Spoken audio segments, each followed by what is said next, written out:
I'm Dr. Marcia Sonity, And I'm Dr. Caleb Moore. and this is The Free Smiles Podcast. So we're talking about navigating the dreaded and the amazing dental school. Dreaded and amazing. I think that's a I just thought of that. a very accurate way to describe that experience. When I look back at dental school, I'm like, those were, I tell my patients all the time, I'm like, those were probably the best 4 years of my life. And I love that I have that, outlook on it now. But while I was in it, I was like, what is going on? Yep. Like, where am I going? Like, this is way too much. And it felt like everything was just crumbling down, and you would have those highs and lows all the time. And I think that's a very common feeling. I think they try to set you up for that. At least like our school did. Like they really, when you went into dental school, they really harped on like, hey, like you need to be mindful. There's like imposter syndrome is real. Like you will feel like you do not belong here at some point during this education. Yeah. And that's not a common thing that you face before you're in one of those like really higher end, like prestigious types of like med school, law school, anything that you're like working so hard for. And then you're around these such intelligent people. Like I think I came into dental school like just pleasantly surprised by how just dynamic our class was. Like we had people that had like multiple master's degrees. We had people that played multiple instruments. They spoke multiple languages. They were world traveler. Like they made me feel like, oh my gosh, I haven't done anything with my life. Even though, they feel the same way about someone else. Like everyone has their experiences going into that, but it was very refreshing to have that also. Like having that just like breath of amazing humans around you, but also feeling like, oh, do I even know what I'm doing? Yeah, and I think dental school was a very, emotional time for me, going through dental school, and I'm like, why am I getting emotional now talking about it, Yeah. But when I first started dental school, I was a very different human being than I am now, and I really evolved as a person throughout those 40 years, but, coming in, it's really important to find that community, and we're surrounded by all these amazing people, but there are people who are going to be in your corner and who are not going to be in your corner. And I think it's important to recognize that, when I started dental school, I was married, not to get too personal. That wasn't something, in that period of my life that I felt comfortable doing. And, it's very different for me now. And I found a core group of people who helped me through that journey. And, that's why I say it's like the best 4 years of my life emotionally, but professionally it was tough. And how do you find a balance between what's going on personally in your life and then navigating this very prestigious dental school and becoming a doctor? That's such a huge point. Is like, I felt like, I was mentally ready to like take on the challenge of school, and I was like mentally like, oh, I know how to prioritize. I know how to like spend my time well, but life is still happening when you are doing these things. Yeah. And that's the one thing that kind of hits you at different points during that journey of like, hey, yes, I'm focusing on school but then I was like, oh, me and my husband are doing distance right now. Like we're literally living across the country from each other, trying to make a relationship grow. Like, and communication through that is huge. Like, still keeping up with your family, what's happening with them, like who is getting pregnant, who is having a kid, who's doing this, like someone's going to jail, like who Right. not the same person in that order, but No, you know what I mean. There's all these things happening that are emotionally taking your time, but then you're also being scrutinized to the fraction of a millimeter about your prep that afternoon. So it's like, how do I do this? And I think I think everyone goes through that. I don't think you can be prepared to do those things. I think you can set yourself up for success, which I think we did, and I think we learned a lot through that process. But it's never what you think it's going to be. Yeah, and it's finding a balance in how do I manage, if tomorrow is a low for me, if I am going to score, a 2.0 on that prep, or if, my car is going to break down, or, there are many things that'll pop up throughout dental school. And I think for me, what really helped me was navigating, a very important part of my life a relationship ending that was so important to me at the time, and navigating into that new personal aspect of my life while taking biochemistry, which I thought was the hardest course ever.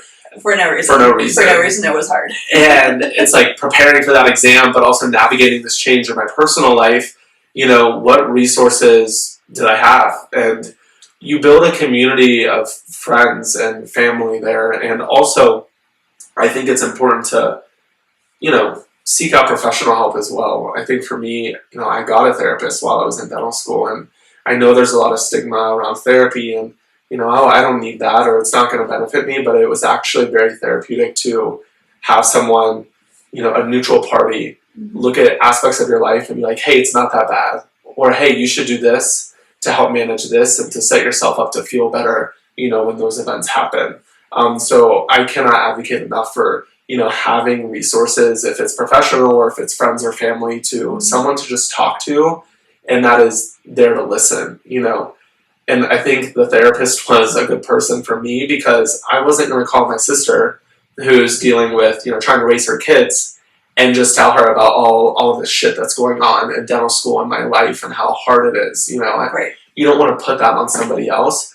But, you know, having a school-embedded therapist at Ohio State, that was really beneficial for me in growing as a person and navigating all of that. It was just so much for me. So. Oh, I think I've never done like real therapy, but I think to me what I found was just my own journey and research, and just I've always been more like a stoic person, but truly like learning about like stoicism, mindset, how I view what's happening around me and not taking things personally. I think that's a huge part of just emotional intelligence. Like, I think a lot of people, they're very reactive with like what's happening in the world around them. Right. I mean, we see this with just everything. Like, there's wars around the world, there's elections, there's, you know, this, that, and I mean, all this, there was COVID happening when we were like finishing school, like all these things were happening. And I think if you're able to have a journey of just truly, like, I spent most of my 20s literally working on like my mental health, just whatever that was in at the time, and just creating a strong mindset of, hey, I can control these things, I can't control those things, and what that person says to me is not going to trigger a visceral response of something. Right. It's just going to be how that person feels that day. And that honestly like transfers a lot into like patient care, but we're not getting into that. But I think developing a healthy mindset of your life, if it's with a therapist, if it's with within yourself, and just finding those resources, and then again finding the people around you that also support that mindset. Yeah. So, and I think too, you know, it's for me, it's having the mindset of, these things aren't happening to me, these things are happening. Yes. You know, so these things that are happening, they're not going to trigger a response out of me. They're not going to coerce me into feeling a certain type of way. I feel this way, this is who I am, this is happening, and this is how I can navigate it. You know, and how am I going to move forward or contribute to this, or not, or choose not to contribute towards it? You know, if there are some, you know, scenarios or situations where you have to learn to also say no and know when to step away from things. I think, you know, a hard thing for me was ending relationships during dental school that may not have been serving me in a healthy way, and doing so in a matter of, hey, you know, I've reached out to you and discussed how this has made me feel, you know, X, Y, and Z, like multiple times, and nothing is changing. I need to take some time to reflect and maybe change this. And that doesn't have to be interpersonal connections. It can be maybe a habit that you're doing, or a friend group that you're hanging out with, and maybe they're going out all of the time, and you're spending your time trying to please this social aspect of your life, where then you're not able to have the time to study or to work out, you know. And so it's finding a balance in all of those. And I think that was, the sooner that I figured that out in dental school, the happier that I was and the more successful I was. Well, yeah, because there's a huge, especially like the people that are traditional students. I felt, obviously I was old, and You were old. I was so old. And I was like, everyone called me mom for no reason. I was like 7 years older than them, so like, calm down. Right. But it was knowing, like, my mindset of going into dental school was like, hey, like, I was on like a more Like, I know who my people are. I know who I am as a person. I'm very secure into who I am. But there's a lot of insecurity at that age, especially when I think a female perspective of that is I met a lot of great young women, but they were just almost like more insecure about themselves and like being liked and being like, hey, like I want to be, you know, like, and I think that's a very normal thing. It's normal. That's a very normal, like from when you were a middle schooler to when you were in your 20s. Yeah. Like it just, that like internal response of like wanting to be accepted by your peers is so strong. And I think at the end of the day, just knowing like if you are a good person, if you are not being vindictive to anyone else and you're just trying to, you know, live your life peacefully, you are going to be accepted by other people. The people that are not going to accept that are the people that are not doing those things. The people that are trying to get those responses or be that way. So I saw that a lot with some of my younger classmates, like women that would be like, oh, now this friend group is this way. And like, now I'm like, and it's like,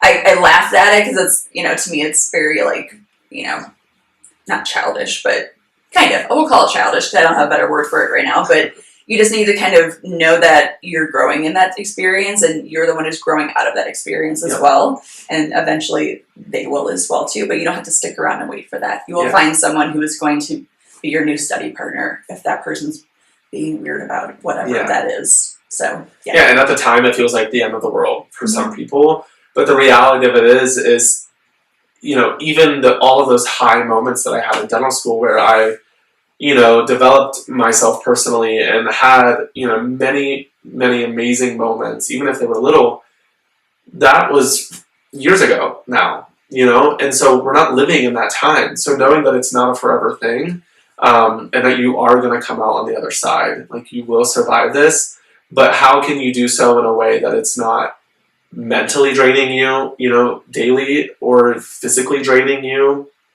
and setting you up for success in dental school. You know, the physical aspect of dental school was also really hard, and it was a huge adjustment of, you know, we were hygienists and we had experience chairside, but, you know, how do you stay healthy during dental school with finding time to make meals or to practice ergonomically, and you're really trying to get those precision, you know, those hand skills down without bending over and, you know, looking like a shrimp, you know, trying to prep, right? So, you know, I think that you actually guided me a lot in my health journey throughout dental school and with fitness and, you know, just eating better and finding, you know, that balance. So what was that like for you? What did I do? How did I get to that point? So I think to me, my biggest thing was always setting up systems. So, and I'm still this way almost to a fault where I want to be as efficient as possible because I hate wasting time. I don't like doing something twice. I don't like saying, so I started with meal prepping. So I was a meal prepper before dental school, but I really honed in on it at times where, like, when I was a hygienist, taking night classes and taking 2 or 3 classes, and then I didn't have time. Like, I was like, what, I still want to eat well. I don't want to, you know, because there was times in my life where if I didn't have those systems in place, I'd be losing weight, I'd be getting sick more often, I would be like, all those things then like cascade off of that. So I learned enough times failing at it that I really needed to have those systems. So on Sundays, I would prep for the week, I would make all of my meals, and that way I had one time that I'm in my kitchen cleaning it and having to turn on all these different things to make those meals. So meal prepping was huge for me. The other part of that was finding a good community. And to me, part of that was moving into the house, like moving into the SIO house. And I didn't know that at the time, but it really was like one of the highlights of my like dental school experience was just getting to know everyone in that house. And we're still all good friends. Like I still get calls from the guys randomly like, hey, what's going on? Or they'll send me memes on Instagram or invite me to their Discord because they, you know, still play video games and want me to like chat with them. But that's just like a fun, like, so I don't know, just like the heart of like who you are as a person is making those personal connections. And it wasn't a surface level connection of like what we had at that place. Like we truly made like a home, and we're probably going to be lifelong friends out of that. And I think that's not what everyone feels going out of dental school, but they they can. And we were all very different. Like, Oh we my were gosh. all very different people. 100%. But having that family, you know, it was incredible for me, even at my lowest points in life. You know, having the support from these people who bring all of their life experience to the table. And you know, we're all studying for this really hard anatomy exam, but I'm going through something and they're going to be there for me. They're taking the time to run and get me dinner, or, you know, help me study, or, hey, do you want to use my flashcards because like you're having a hard time? Oh, the amount of study guides that I made and shared. I actually miss making study guides on my like 3 computer screens that I would just nerd out on. No, so Excuse me. I always think of this meme, and it's like Sandy Cheeks from SpongeBob, where she has like the 100 screens, and I'm not in the generation that watched SpongeBob. Well, so whatever. Whether you watched it or not, like we're in the generation of memes now, and so I always pictured you with all of your computer screens making these study guides as like her just typing away. And anyway, so but I was so like we were all so grateful for having people who would, you know, pick up your slack in times where you were already giving 100%, but it wasn't good enough to meet what dental school needed from you. You know, and so having those people who could help support you during that time was huge for me. And, you know, to piggyback off of that, what were your study habits like, you know, in dental school? How did you survive the rigorous, I mean, we were taking 26 credit hours at one point a semester, and you know, it all sounds like so terrible at the time, and then now looking back, I'm like, what happened? Right. But I think it was developing. So by the time you get to dental school, you kind of have an idea of how you study. But then I had to like really, like I feel like in undergrad, like I studied, but and I think a lot of people have this experience. Like in high school, you kind of like, it was fine. You studied certain things, and then whatever. And then when you get to undergrad, there's certain subjects that I'm like, okay, I need to spend more time on this. But then dental school, it was like, how do you really like, you get to hone in on how you learn. All hands because there's no time to make mistakes. There's no time to make mistakes, and everything feels crucial. It's like, if I don't pass this quiz over one lecture, I'm going to fail out of dental school, and I'm not going to become. Oh my gosh, you feel like the biggest. I think the first, and this is what like I look back and like the moments, like our first anatomy exam was the biggest like wake up call that I don't know what I'm doing, and I think that's a subject for everyone. Like that's like the first hand skills class, or that's the first whatever it is. So that was mine because I was studying like I would for anything. Like, oh, I'm just gonna like kind of read through the slides and then I'll show up. Yeah. Oh no! You do not just show up. You cannot just like read through the slides and think you know. Like you have to literally know you have to have like a photographic memory, which no one has. Like maybe a few people truly have it. But at what week when the baby developed did like this small print on the bottom of the slide, you must memorize this entire thing. So I literally went from getting like one of the worst grades on that exam to getting an A in the class. Exactly. That's a huge difference. That was a huge like, okay, you need to get your shit together. And that to me meant learning what my true learning style was. And I'm someone who needs to write things. Mm-hmm. So I need to not only, like, I can listen to a lecture on like twice the speed and like hear it and like retain it really well. Thank God. Because I can listen to lectures really quickly, but I need to I need to write it. Yeah. And that's how I learn. So I would literally just have notebooks of just me writing out things. Not even that I would study like and look back at them, but me writing them out again helps me retain that information, and then drawing. So certain things I had to draw when it came to like neuro, I had to draw those pathways. I had to sit there. I made whiteboards in every single room that I lived in the house that I would like physically like have a wall that I would draw out things on and just, I don't know, by like mental osmosis, like get it into my brain. And that was my 2 big things. But a lot of that was also, I took the time to study, and I wasn't doing like, I wasn't going out. I wasn't, doing all those things. The social time that I spent was flying back to Colorado to visit my husband and my family back here, or working on the weekends, which was X amount of time. And then I wasn't like going out and doing things. I had one, and I always told the guys at the house, you have one day this semester that I will go out with you. And it always took me like 3 days to recover. That's why. So that was it. There was like the choice of I'm going to study because I know I need to take more time to study. That's just how I am. And then I'm only going to spend a certain amount of time on like social things. And I'm going to make everything else a system that I'm going to make as efficient as possible.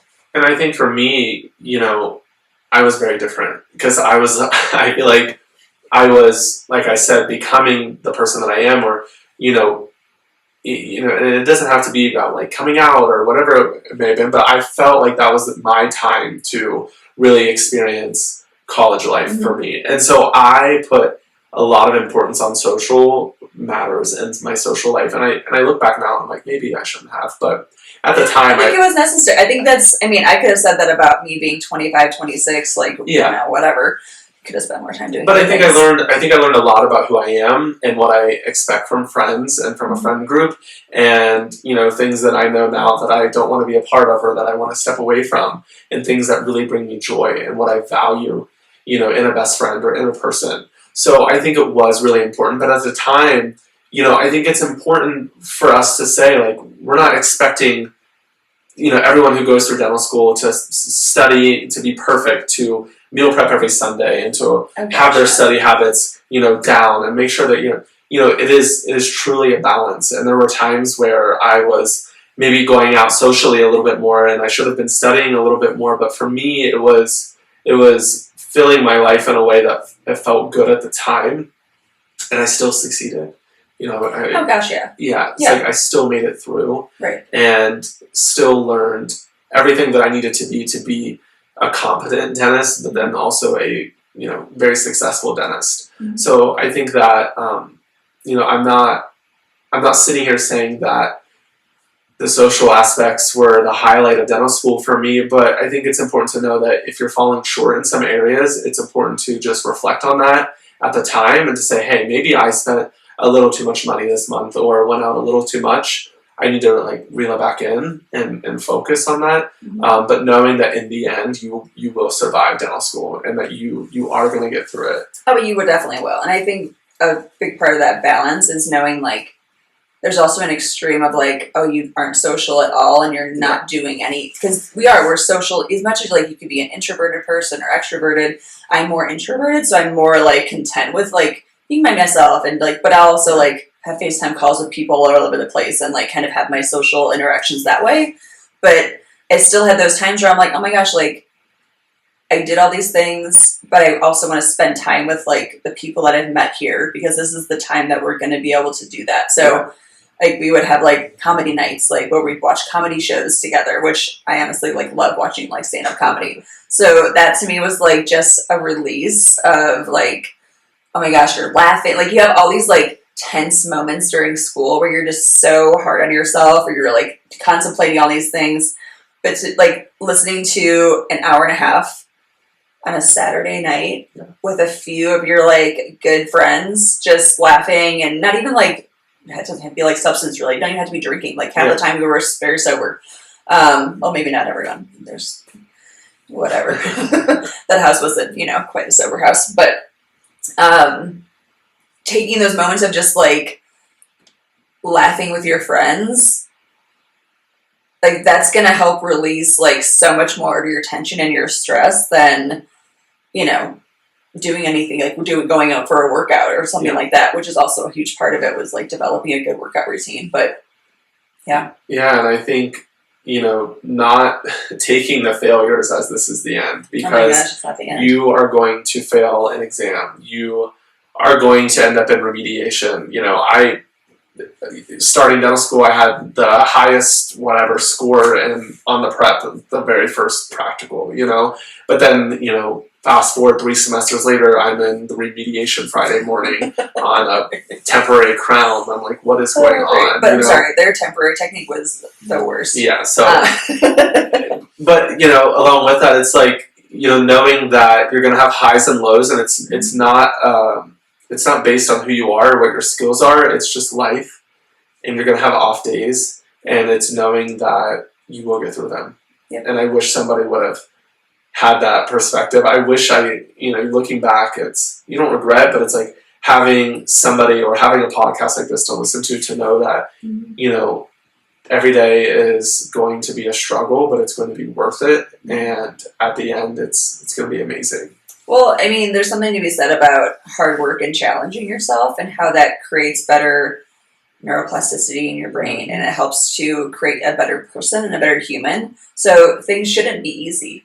No. All the time. Like, there's something to be said also about, like, constantly challenging yourself, but also knowing, like, okay, you shouldn't be, like, we're not, like, in a David Goggins our way through dental school and just, constantly belabor things, but, like, we're gonna find peace in times of just, like, okay, I'm just going to step away. I'm just going to turn my phone off for a night and just not have electronics on for an evening. Like, even something so simple like that, developing a meditation routine. Yeah. Huge. Reading, like me getting back into, like, reading a book before bed that is not dental related at all. Oh, yeah. Although I shouldn't have read that one ghost book, because that did kind of keep me up at night. Which was a great book. But I developed those, like, hey, I remember, like, back in undergrad, I would read these, like, novels that my roommate had, like, because I was always into, like, more of a nonfiction kind of a person, like, I always need to know facts and be learning, but just reading a book that was just about anything else, like, about whatever, someone just made up story about whatever, like, I think that just helps to, like, help your mind relax and actually get quality sleep, which is something I did not sacrifice. I did not sacrifice my sleep in dental school. I was in bed by 9:30, and I woke up. Yeah, right. But you still woke up for the gym at 5:30 in the morning. Sometimes with a little bit of a fight, but to me, like, I cannot set, like, sleep to me is everything. Yeah. Like, I went through, I would say, high school, undergrad, and then outside of undergrad, I would literally sleep like 4 hours a night for like 8 years. I'm not doing that again. Yeah, that's not good. No, it's not good. That was like catastrophic to my health. So, like, I have done that in my life. I did the whole, like, hustle, and now I'm like, oh, I'm happy with just sleeping. That's fine. Like, yeah. Yep. I think that's really, I mean, I don't know. I feel like you can give advice to, like, anyone going through these things, but some of it's just like, just do it. It's going to be fine. And it's not like you're not going to make mistakes. Like, you're going to do things but that's part of it. Like, if you're not willing to make mistakes, you probably shouldn't be in this field. That's medicine, that's life, that's growth, is just going out there and taking on those challenges. But if you truly take this time to, like, develop your own mental strength, I don't know, is that the word for it? Yeah, like that mental resilience, then you're gonna be okay, even if you end up dropping out of dental school. Right. Oh gosh, like, I mean, obviously, like, who cares? Like, who cares if you tried something and then you end up doing something else? Yeah. We had plenty of whatever the dropout rate is. It's like 10%. I think, of each, like, dental class drops out and does something else. And that's fine. But at the end of the day, you challenged yourself. Yeah. And you put yourself in a position where you were, uncomfortable, but you grew. What would you do if you didn't try? Yeah.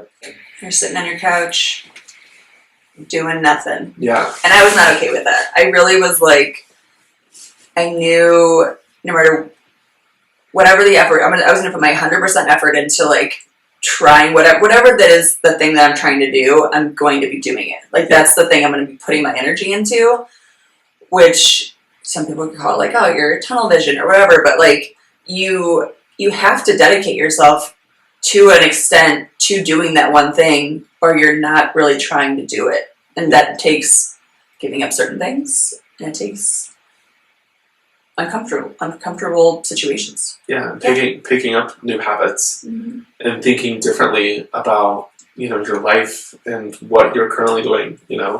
I think for me, like I said, I changed a lot as a person in dental school. My core values didn't change, and who I am and the way I treat people didn't change, but there were a lot of habits that I had in life and the way that I lived my life, 5-6 years ago, that had to change. I had to rise to the occasion and be a better person to get through it and to be the person I am today. And I think that, I wouldn't have been able to do that without people like you or Sayo and the people that I had. Oh, I agree. I think my dental school experience would have been very different. I think going into it, I thought like, oh, I'll meet a couple people, blah, blah. There's a few oldies in here too. But I look back at it very fondly, and I don't know, I wouldn't change a thing. I wouldn't have it any other way. Yeah, I say this after getting through, second year where you really feel like you're just dying every day, but it's short-lived. It's short-lived, and dental school is not forever. And, I think that as you're considering, dental school and how that's going to affect your life, you need to think about, do you like the city? And sometimes we don't have choice over that. We don't. You go where you go where you get in-state and in-school, in-state education, in-state tuition. I can't go where you get in-state tuition, right? Yes. Like that's the biggest that's just a financial. We're not talking about finances, but that's the best that you get. Yeah, but it's like sometimes you don't have choice over that. But it's go where you know that you can fuel your life in every way that you need to. So a city that you're comfortable with, and surround yourself in that environment with people who build you up and will help pick up the pieces if something goes wrong, or if you're not understanding a lecture and you need it explained a different way, or you need it written out on Marsha's whiteboard in her room. Like, if you need to see it in a different way, it's finding those people who can help you with that. Mm-hmm. And I think that's what allowed me to do well throughout dental school. Yep. And just start with the end in mind, like knowing that this is my goal, this is where I want to be. Even if that goal changes as you go through that experience, because some people go in being like, I'm going to specialize, I'm going to be an oral surgeon. Yeah. And I think that's amazing. I think there's a statistic of half the people going into school are like, I'm going to be a specialist. And then you're competing against insanely intelligent people. Everyone's going in there smart as all whatever, knowing so much, and just being truly I don't think of myself as a that kind of intelligent person. I just think I work hard and I have a very disciplined life. And a growth mindset. Exactly. Yeah. So I think those few things, it's not because I'm a genius. I have to study. I have to work for everything I've ever had. But that doesn't matter. That just means that's where my mindset is. But someone's obviously going to have an easier time at learning something than I will. But that's okay. Yeah. Some people can just walk in and look at a PowerPoint and be like, oh, I know it already. Where I'm belaboring all these things. And that's all good. You find your strengths and your weaknesses in that. But having the end in mind. Having the end in mind and being hey, I might want to do these things, but then that changes over time. And just saying hey, maybe I'm going to go and visit my local dentist and just observe them for a day during school, so I can just get out of okay, this is where I want to be. And I just need to know that today at school it was terrible, and tomorrow is going to be different. And just reaching out to your mentors as you go through that, I think is really helpful. Yeah.